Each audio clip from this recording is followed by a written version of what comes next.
antes de comenzar, sí que quería hacer un poco historia de por qué desde el foro nos hemos animado a hacer esta mesa redonda. Hace unos meses, en una junta directiva, estuvimos hablando del impacto que la derogación del carácter retroactivo de la doctrina Parot estaba teniendo en la sociedad, en los medios de comunicación, en los colectivos de víctimas. Y dijimos, ¿de qué estamos hablando? ¿Qué es esto de la doctrina Parot? ¿Qué consecuencias está teniendo a día de hoy? Y vemos necesario abrir un debate, pero sobre todo acercarnos al tema. No somos la gente de las asociaciones expertos en derecho penal y entendíamos que era necesario hablar de esto. Y para ello, pues qué mejor que contar con 3 personas de reconocido prestigio del ámbito penal que nos hablaran en un lenguaje llano de conocimiento, de cuál es la legislación, qué impactos está teniendo y qué posibilidades de actuación hay. La mesa la hemos planteado en dos bloques. En el primero les hemos pedido que compartan su análisis del momento actual, tras el cese de la actividad armada por parte de ETA, tras la derogación del carácter retroactivo de la doctrina Parot y, desgraciadamente, la muerte de la semana pasada de Arcaiz Bellón, pues también les hemos pedido hablar de la política penitenciaria y el análisis que hacen de la misma. Esta será la primera parte de la mesa. Una vez que compartan su análisis, abriremos el turno de reflexiones y de preguntas por vuestra parte, por parte del público. Y en un segundo momento de la mesa, en una segunda parte, les hemos pedido que en el caso de que valoren que es necesario actualizar, derogar, modificar la legislación ante el fenómeno terrorista o parte de ella, la política penitenciaria, algunos de sus principios, les hemos pedido que concreción, ¿no? En qué sentido, en qué dirección, de qué manera entienden que debiera de darse esta actualización, esta modificación al contexto actual. Y tras esta segunda parte volveremos a abrir el turno el turno del público, para hacer aportaciones y reflexiones. Bueno, y dicho todo esto, paso a presentar a nuestros 3 invitados de hoy: al fiscal general del País Vasco, Juan Ramón Carpasoro, Casco; a Xabier Etxebarria, que es profesor de Derecho Penal de la Universidad de Deusto y abogado; y a Iñaki Goyoaga, que es senador de Amaiur y abogado. A los 3 les hemos invitado en su condición, en el caso de Xavi y de Iñaki, de abogados, porque el fiscal general, porque es supuesto que tiene en la fiscalía. Y sin más, pues les doy la palabra a Juan Ramón cuando quieras. Casco, Arratsalde on. Muchas gracias por la invitación, y para mí es un placer estar aquí compartiendo mesa con 2 ilustres colegas y luego en presencia de todos ustedes. Claro, yo vengo en condición de fiscal superior del País Vasco, de la Comunidad Autónoma Vasca, donde hemos tenido pocas competencias en materia antiterrorista, porque casi siempre ha estado residenciado en lo que sería la Audiencia Nacional, ¿no?, el órgano especializado. Entonces, de alguna manera, mi visión es una visión probablemente práctica de lo que sería toda la materia antiterrorista, la legislación, y yo la podría caracterizar de alguna manera, primero, porque se trata en nuestra legalidad, nuestra legislación. No se puede hablar, la primera característica es que no hay un proceso excepcional, es decir, que el proceso penal, el sistema penal en principio contra los delitos de terrorismo sería el proceso ordinario, no hay un proceso especial como tal, ¿no?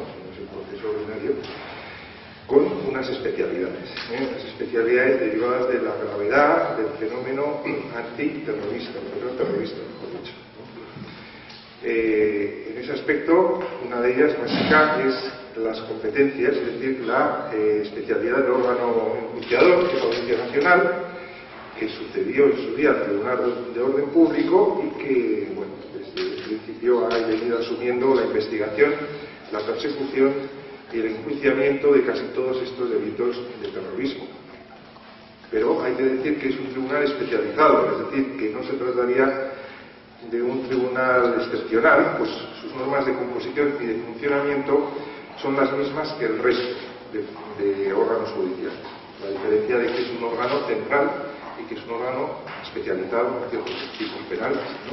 En principio no tiene los jueces que lo conforman, y los fiscales en el ámbito del Ministerio Público son jueces y fiscales de la carrera fiscal y la carrera judicial, y que por tanto no forman parte de un cuerpo especial o no es un órgano pues, que tenga una manera de formarse diferente o especial, ¿no? Es un órgano, un tribunal que juzga aplicando las leyes de procedimiento ordinarias, aunque con limitaciones o con restricciones, algunas de las cuales pues sí que se podrían considerar cuestionables, ¿no?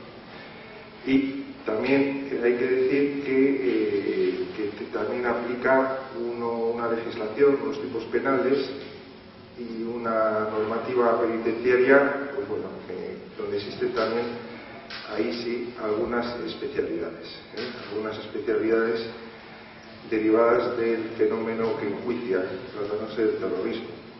Por ejemplo, como característica de la normativa, es la definición del terrorismo como fenómeno delictivo que se guía o que se califica por dos aspectos. Un aspecto que sería subjetivo, los fines, y un aspecto objetivo, que es la estructura o la organización donde se cometen estos delitos, ¿no?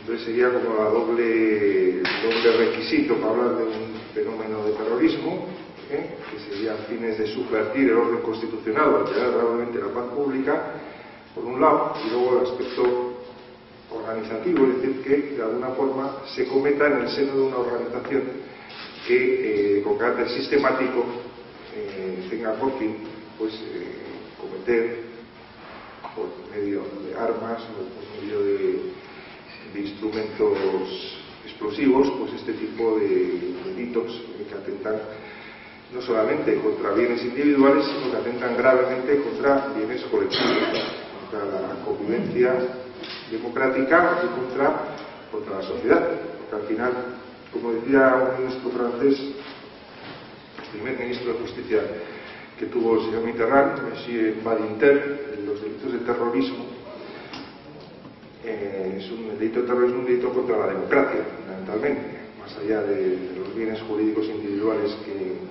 que atacan, ¿no? Y en esa regulación, pues es cierto que se han ido incorporando al código pues determinadas las leyes, tanto al código penal como a las leyes procesales, pues determinadas normas, determinados aspectos que han ido fijando un carácter pues un poco de excepción, un carácter en algunos, no en el, vamos a decir, no en lo que sería lo que es la aplicación de las leyes en cuanto a sus principios generales, pero sí en cuanto a ciertas especialidades o ciertas cuestiones que sí de alguna manera pues cambian un poquito respecto al régimen ordinario. En tema del derecho penal sería un agravamiento de las penas, una tipificación de conductas especiales, donde de alguna forma tenemos la figura del terrorismo individual, la figura de la cooperación, la figura del enaltecimiento también, como un delito propio, distinto a lo que sería la figura de la apología, ¿no? del delito propio del enaltecimiento y justificación del terrorismo, y la previsión de unas penas superiores para el resto o para otros delitos cuando se hayan cometido con el seno o con unos fines, por lo menos, de los fines, pues de alguna manera, que comparten o que se puedan entender como terroristas, según la legislación. También en el aspecto procesal se han ido introduciendo una serie de medidas, pues un poquito para garantizar la persecución y la eficacia en la persecución del terrorismo. Medidas que de alguna manera están previstas también en la Constitución, porque la Constitución española, yo ya leía, el año en que se aprobó hubo 66 asesinados, personas asesinadas por ETA, ¿no? Entonces, claro, en ese momento había una gran conmoción social, ¿no?, ante este fenómeno, y entonces la Constitución recoge en su artículo 55 la posibilidad por medio de ley orgánica, de suspender determinados derechos fundamentales para la persecución de los delitos cometidos por bandas armadas o elementos terroristas.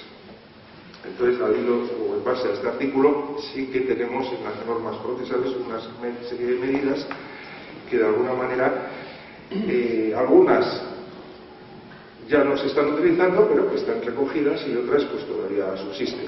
Las típicas serían, como medidas que todavía se mantienen, sería la detención, que puede ser mayor de los 72 horas, entonces hasta 5 días en este momento, para este tipo de delitos, y la incomunicación, que son dos medidas que para este tipo de delitos se pueden aplicar hasta unos plazos que se prevén en las propias leyes procesales, en la ley de enjuiciamiento criminal. Y luego hay otras que van dirigidas a garantizar la detención y la persecución, como serían las entradas y registros o la intervención de comunicaciones sin autorización judicial previa, pero serían casos excepcionales también, y que, por la información que yo tengo, de hecho ya no se utilizan. Es decir, ya en este momento estas dos últimas medidas, la propia Fiscalía de la Audiencia Nacional entiende que no podrían perfectamente derogarse, porque en la práctica no se está utilizando esta vía excepcional de entradas y registros y de intervenciones de comunicaciones sin autorización previa, ¿no? Y luego es verdad que existen también otras cuestiones, sobre todo donde probablemente sea más cuestionable, que es la cuestión o el aspecto de la legislación penitenciaria. Ahí sí que se han introducido unas medidas de cumplimiento que sí, realmente son una excepción. Ahí sí que hay una excepción, y es un cumplimiento penal mucho más estricto que el ordinario, para este tipo de delitos, que ha ido un poco en la línea de afrontar o de poder responder de manera eficaz, de alguna forma, a este fenómeno, y de conseguir la reinserción de los penados, ¿no? Pero entre ellas está, por ejemplo, que por norma, prácticamente desde el primer momento están en primer grado, ingresan en el grado primero, que no es el ordinario, el grado donde se inicia normalmente el cumplimiento de las penas es en segundo grado, según este tipo de delitos o otros delitos que empiezan en primer grado. Luego, establecimiento de unos periodos mucho más prolongados para obtenciones de ciertas progresiones de grado, para obtención de permisos o de beneficios penitenciarios, y unos requisitos añadidos a los demás, al común de los requisitos, pues para obtención de este tipo de beneficios penitenciarios. Entonces, sí que en este aspecto pues existe estas normas penitenciarias que van en la línea de conseguir pues como seguridad pues un endurecimiento, se han ido introduciendo con este fin de obtener un sistema penal, un sistema penitenciario que en su momento pues se entendió por el legislador que era adecuado y necesario desde el punto de vista de la prevención del delito, la prevención especial, la prevención general, y que pues ha conformado al final pues un sistema penal que sí, que de alguna forma, aún manteniendo los principios generales del derecho penal y del derecho penitenciario, sí que se están en unos márgenes ya muy fuertes, muy elevados, y que suponen un sistema jurídico pues que desde luego ha permitido pues dar la respuesta una respuesta estricta a este fenómeno penal. Muchas gracias. Juan, el fiscal jefe ha descrito perfectamente algunos aspectos de la legislación, que nos contará la legislación antiterrorista. Voy a intentar complementar, no repetir, ¿de acuerdo? Sobre todo dando algunas de mis valoraciones. Hablamos de legislación, yo creo, vamos a ver, podríamos hablar de ámbitos: ámbito penal, ámbito procesal y ámbito penitenciario, como ha distinguido bien antes tal persona. En este ámbito es importante la legislación, pero también son importantes, y no hay que perder de vista, las prácticas, incluyendo en esta idea de prácticas la jurisprudencia generada por la Audiencia Nacional, los tribunales en general, y la práctica también, al margen de lo que marque una ley, de los cuerpos policiales, de las instituciones penitenciarias, por ejemplo, en ese ámbito. Por tanto, creo que hay que hablar tanto de legislación como de prácticas, ¿no? Lo cual luego, cuando hablemos de cara a la cuestión de si son convenientes o no reformas, pues también nos debe llevar a plantearnos si son necesarias reformas legislativas, que siempre van a tener su complejidad, pero también son posibles reformas, por así llamarlo, o cambios en las prácticas y en la jurisprudencia que se ha ido desarrollando. Bien, yo creo que es claro que, aunque es cierto que no existe en sentido estricto una legislación especial en relación con el terrorismo, porque se ha introducido en la legislación ordinaria, en el Código Penal, en la Ley de Enjuiciamiento Criminal y en la Ley Orgánica General Penitenciaria. No hay leyes específicas, pero ciertamente, sin duda, configuran las normas específicas que dentro de estos cuerpos existen, configuran una legislación altamente excepcional. Altamente excepcional, lo cual tiene una consecuencia, yo creo que es importante destacar, que es que cuando se introduce legislación excepcional en un cuerpo de, vamos a llamarle, legislación ordinaria, no suele ocurrir que, digamos, la parte excepcional se contamine de la ordinaria, sino que lo que ocurre es lo contrario. Es decir, que introducir en la legislación ordinaria normas excepcionales, lo que suele es tender a lo que se llama una vis expansiva, a que se contagie lo excepcional a lo ordinario. Y yo creo que esa es una de las razones por las cuales en España tenemos una legislación en general penal tan dura como la que tenemos, porque muchas de las cuestiones que se habían pensado inicialmente para el ámbito exclusivamente de la delincuencia terrorista, pues finalmente se han ido incorporando a otro tipo de delitos, a otras personas condenadas por otros delitos. Bien. Una cuestión, todo esto que estoy diciendo, que es mi opinión, coincide con un texto que a mí me parece muy interesante y recomendable, que he traído aquí, que es una propuesta de renovación de la política criminal sobre terrorismo.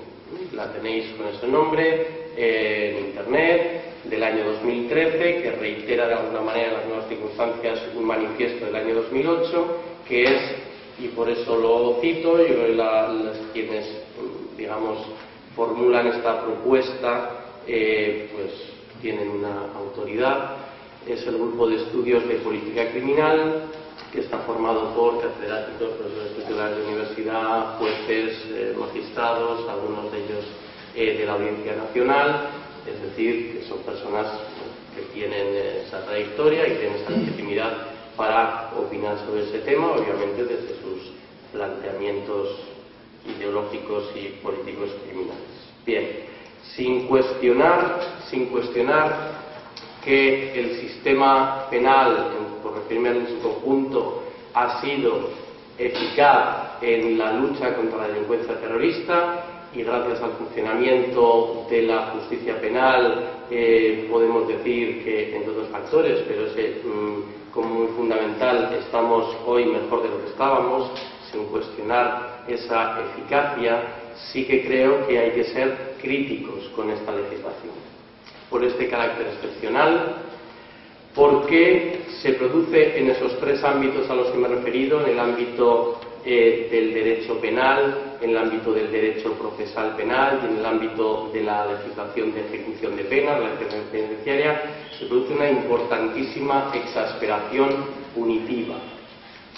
Por ejemplo, en el ámbito penal se describen como delictivas conductas que en otros ámbitos, fuera del terrorismo, no son consideradas delictivas, como la emisión de opiniones, por ejemplo, sobre determinadas materias que podrían ser constitutivas de tal. Ya mencionó Juan el tema del terrorismo individual, algunas otras cuestiones que se han ido introduciendo como tipos penales específicos. Muy importante también en cuanto a las penas, es decir, las penas en el ámbito del terrorismo son, en todo caso, siempre más graves que su equivalente, vamos a decir, como delito común. En fin, aceptáis la denominación. El asesinato terrorista se castiga más gravemente que el asesinato ordinario, los estragos lo mismo, en fin, todos los delitos. Lo cual tiene su justificación, porque, como bien se decía antes también, la delincuencia terrorista no solo produce una lesión de un bien jurídico como puede ser la vida, sino que tiene una dimensión colectiva de atemorización colectiva, de puesta en peligro del sistema democrático, etcétera, que tiene que tener un reflejo en la pena con la que se amenaza y se castiga ese delito. En el ámbito procesal, pues también se han hecho una serie de decisiones ya, de funciones sobre el ámbito de la detención, de la comunicación, de la libre designación de abogado, de la cuestión de intervenciones, en fin, intervención en derechos fundamentales, los registros domiciliarios, intervención de comunicaciones, etcétera, el fuero especial de la audiencia, todas estas cosas que ya se han dicho, ¿no? Y en el ámbito penitenciario, pues lo que también se ha comentado en cuanto al modo de ejecución, en el grado en el que se cumple la pena, etcétera. Quizás ahora no me voy a extender sobre esto, simplemente dar dos ideas. Una es que, a mi juicio, toda esta legislación, ante una situación excepcional y grave de gravísimos atentados contra bienes jurídicos, contra derechos humanos básicos, ¿no?, y contra el sistema democrático en su conjunto, en esa situación excepcional se produce una legislación excepcional que tiene un impacto negativo sobre derechos fundamentales de las personas, por un lado, y que entra en cierta colisión o en una difícil convivencia con principios que sostenemos y que recogen el texto constitucional y otros textos de derechos fundamentales en relación con principios básicos del derecho penal, como por ejemplo el principio de presunción de inocencia. En la medida en que la Audiencia Nacional se ha generado jurisprudencia sobre qué elementos probatorios son suficientes para una condena, pues digamos que se ha hecho con una amplitud que permite con claridad afirmar que el derecho a la presunción de inocencia al menos se ha puesto en riesgo. Vamos a dejarlo aquí. El principio de proporcionalidad, claramente, en la medida en que hemos ido yendo hacia consecuencias jurídicas, penas desproporcionadas, ¿no? En fin, el principio de resocialización, que está también en la Constitución, en el artículo 25.2, en la medida en que varias de las previsiones del Código Penal de la ley penitenciaria, el reglamento penitenciario, realmente lo que hacen es obstaculizar la orientación de la pena a esa finalidad de la reinserción social. En fin, una serie de principios que entendemos básicos del derecho penal y que, sin embargo, en la legislación antiterrorista pues hay una importante fricción. Nos hacían más preguntas los organizadores, aunque parece que va a quedar un poco para la segunda parte, la cuestión de ¿sería necesaria una reforma? Pues sin entrar en qué aspectos, simplemente con carácter general, se diría que hace falta una reforma legislativa, que hace falta una modificación de las prácticas y que esta reforma legislativa, a mi juicio, es tan necesaria como improbable en este momento, ¿no? Por la coyuntura actual, no parece probable que se pueda iniciar reformas legislativas en este sentido, y también por qué las tendencias político-criminales actuales no se dirigen en esta dirección, en adecuar el derecho penal a estos principios que he enunciado y a otros, sino que, como ya conocemos del proyecto de reforma del Código Penal que ahora actualmente se tramita en el Congreso, pues a lo que vamos es hacia otras cosas, ¿no? Hacia una profundización en un derecho penal, en fin, que se basa en otros parámetros que los que algunos sostenemos y lo que entendíamos que eran principios básicos del derecho penal. Nos hacían más preguntas. Si la legislación antiterrorista, las prácticas dentro del ámbito de la aplicación de la legislación pueden suponer en la coyuntura actual, ¿no?, lo que denominamos nuevo escenario, un problema, ¿no? Y yo a eso contestaría que sí, por dos cuestiones. Una, porque es claro que esta legislación produce un recorte de libertades.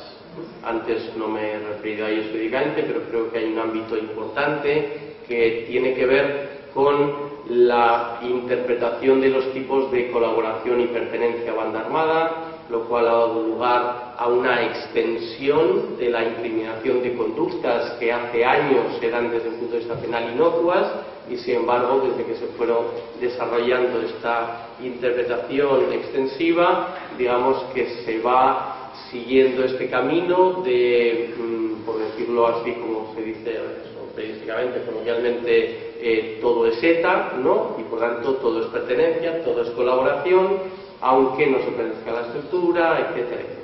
Bien. Esto mezclado, porque hay mucha confusión respecto a la diferenciación entre lo que es la ley de partidos y lo que es las ilegalizaciones en el ámbito penal, por decirlo así, pues en conjunto a mi juicio producen unos recortes de libertades, pues como por ejemplo se ha podido ver con la manifestación de enero, ¿no?, en el que bueno, pues un derecho como a la manifestación pues se ve sensiblemente, a mi juicio, ilegalmente recortado por una errónea interpretación de tipos penales. Y en segundo lugar, yo diría que esta legislación que tenemos en todos estos aspectos penal, procesal y sobre todo penitenciario, de manera significativa imposibilita procesos de reinserción social, ¿no?, o los dificulta gravemente. Y aquí sí hay un ámbito en el que hay espacio para una reforma importante de las prácticas en el ámbito penitenciario, luego supongo que entraremos en ello, pero difícilmente se pueden realizar procesos de reinserción social con la actual legislación penitenciaria. Muy bueno, como me dicen que acabe, pues acaba. Bueno, la verdad es que después de escuchar a poco queda por decir. Quizá la óptica desde la cual situaría mi reflexión en alto sería desde la óptica de la práctica jurídica de 28 años en la Audiencia Nacional o de 28 años de contacto con esta problemática y con los llamados presos políticos básicos. Ya desde la propia definición hay una controversia de si son, si no son, si es un delito de terrorismo solo, si hay un conflicto político, si no hay conflicto. Quizá, y lo comentaba antes al fiscal, en estos momentos algunos tenemos una responsabilidad todos de lo que está en juego en estos momentos en esta reflexión en alto, ¿no? Yo creo que son cosas importantes, ¿no? Uno, porque lo que está en juego de alguna manera es resolver las consecuencias de un conflicto doloroso para todos. En segundo lugar, porque creo que es fundamental que haya garantías de no repetición de ese conflicto, que no se vuelva a repetir. Y en tercer lugar, porque lo que está en juego también es la calidad del Estado de Derecho, tal y como se situaba en la propia sentencia de Estrasburgo recientemente en el caso denominado de Inés de Río. En ese sentido, quizá yo haya tenido también la oportunidad de estar con lo que es el relator especial sobre la promoción de la verdad, la justicia y reparación, lo que se ha llamado justicia transicional, y hay que situar precisamente en esos parámetros la realidad de lo que tenemos. Uno, yo creo que ha habido un binomio en estos momentos en lo que es el concepto de lucha antiterrorista, un binomio de contradicción entre lo que es seguridad y derechos. Pues vamos a negar unos derechos fundamentales para garantizar la seguridad. Y eso supone, de alguna manera, una dinámica de excepcionalidad reconocida, justificada o no, pero sí se ha dado ese. Creo que se ha dado una modificación también de lo que es el Estado de Derecho en un concepto de la finalidad de la pena o la finalidad del derecho penal.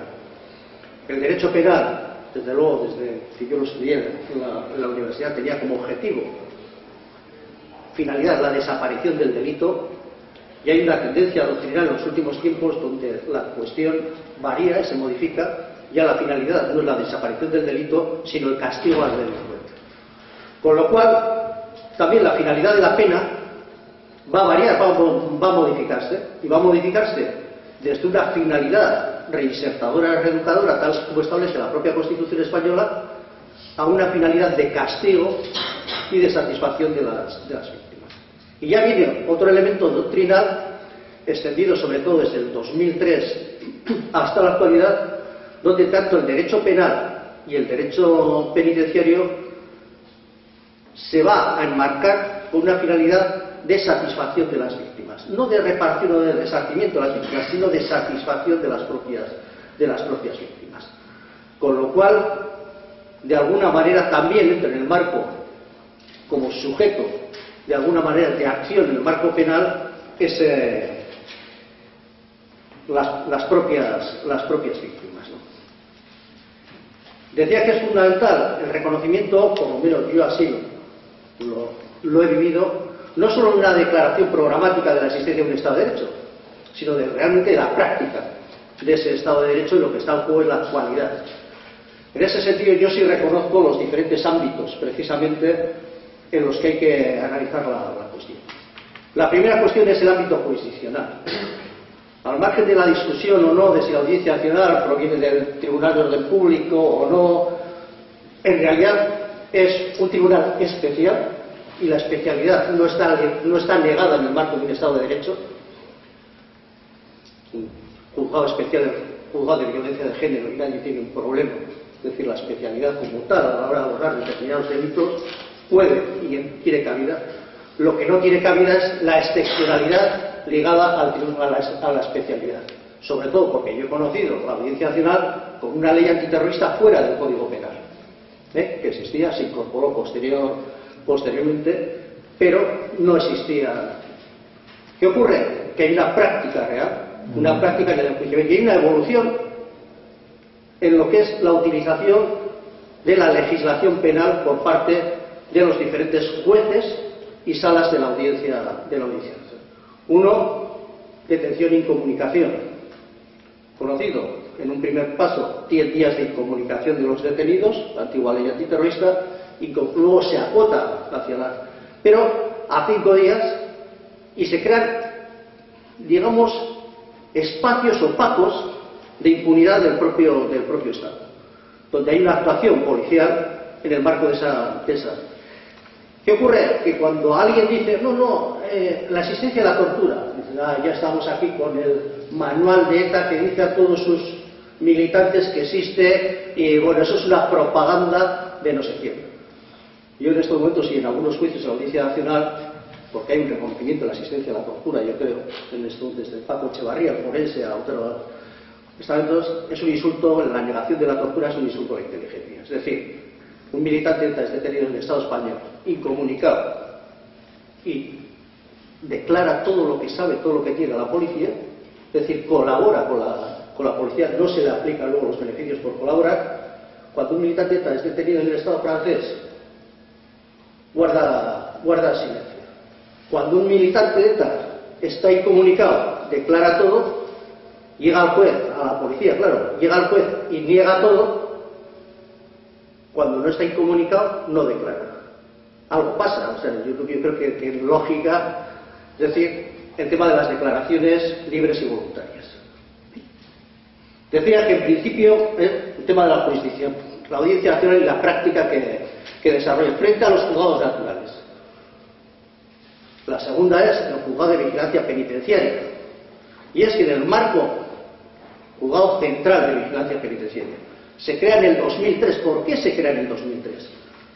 Claro, yo he conocido 3 jurisdicciones en el marco penitenciario en el tema de los presos. He conocido el juzgado de vigilancia penitenciaria de Ciudad Real. ¿Por qué? Porque estaban todos en Herrera-La Mancha, en una cárcel de alta seguridad, no tenían derechos, no tenían vis a vis, derechos de comunicaciones, etcétera. No había, y la única posibilidad era el juzgado de vigilancia penitenciaria. Se produce la dispersión y los presos van teniendo relación con juzgados de vigilancia penitenciaria en cada provincia. Y a través de los juzgados de vigilancia provinciales y a través de las audiencias provinciales van conquistando sus derechos. Derecho a las comunicaciones, derecho al vis a vis, derecho de redenciones, incluso, aquí en Bilbao, el derecho a la libertad condicional. Como juez de vigilancia penitenciaria, RUT, concede la libertad condicional, además progresión de grado a tercer aspecto de toda esa jurisprudencia que se genera en las diferentes provincias, incluso con contradicciones entre unos juzgados de vigilancia penitenciaria y otros, en un momento determinado se acabó. ¿Qué ocurre? Que el juzgado de vigilancia penitenciaria tenía una función establecida, creo que es el artículo 76 de la Ley Orgánica General Penitenciaria, donde el juez tiene que vigilar los abusos de la administración penitenciaria y garantizar los derechos de los internos. Y se da una translación. Se corta eso y en el 2003 se crea el Juzgado Central de Vigilancia Penitenciaria, cuyo primer titular fue Javier Gómez Bermúdez. Y de repente se cambia, se modifica el papel del juez de vigilancia penitenciaria. No, el juez de vigilancia penitenciaria tiene que incidir sobre todo en el cumplimiento de las penas, en la ejecución penal y garantizar la ejecución. Y ya se modifica, pero no se modifica hasta tal extremo que todos los autos de vigilancia penitenciaria que habían conseguido los internos en los diferentes sitios se derogan y se dice que no, que ya no sirven para nada. De tal manera que se da una vulneración del principio de seguridad jurídica y de intangibilidad de las resoluciones judiciales. Y hay que empezar de nuevo en ese punto. Es decir, se genera un juzgado especial y se trata también de una dinámica excepcional en el tratamiento penitenciario de determinados. En el ámbito procesal penal ocurre otro tanto. Es decir, la Audiencia Nacional procesa no ya con el tema de la aplicación de la ley antiterrorista, sino además que lo que ocurre es que va a generar la prisión provisional. Es decir, la prisión provisional es continuamente utilizada. Entonces, son diferentes ámbitos. Otro ámbito, el ámbito de ejecución de penas, que me gustaría desarrollarlo, sobre todo la Ley 7/2003 de cumplimiento íntegro de las penas. Va a modificar. En estos momentos hay 3 códigos penales en el marco del tratamiento de los prisioneros vascos. Código de 1973, Código de 1993 y el Código derivado de la aplicación de esta Ley Orgánica 7/2003. La cuestión es que desde el 1995, que se determina el nuevo código, hay 25 reformas de la ley. Hay un tratamiento excepcional. Para aceptación y para la salida precisamente de esta situación, lo que es evidente y es prioritario en estos momentos es levantar la excepcionalidad en el tratamiento penal, penitenciario y ejecución de penas que se están aplicando a los presos vascos. Una última cuestión, hay el reconocimiento de las sentencias a nivel internacional. Se supone que esas sentencias no solo tienen que estar reconocidas en el ámbito procesal penal, en cuanto a la excepción de la cosa juzgada sí o no, sino también tendrían que ser reconocidas en el campo de la ejecución de las condenas a efectos de establecimiento de los máximos de límites de cumplimiento, cosa que en estos momentos el Estado español no reconoce. De tal manera que a 40 años de prisión de un ciudadano vasco, si ha estado 10 años en el Estado francés, ya se suma, son 50 años de cumplimiento efectivo. ¿Cuál es el tiempo que tiene que estar una persona en prisión? Entonces yo sí creo que en estos ámbitos hay un tratamiento muy excepcional que habría que levantar precisamente, y sería el primer paso para posibilitar una resolución real de este conflicto. Habría muchas más cosas que hablar, pero lo fundamental es que en el tratamiento de los presos vascos, se está incumpliendo principios básicos de un Estado de Derecho, del cero. Bueno, absolutamente yo creo que con presunción de inocencia, la dispersión se está dispersando a presos preventivos, con lo cual se vulnera el derecho a la defensa.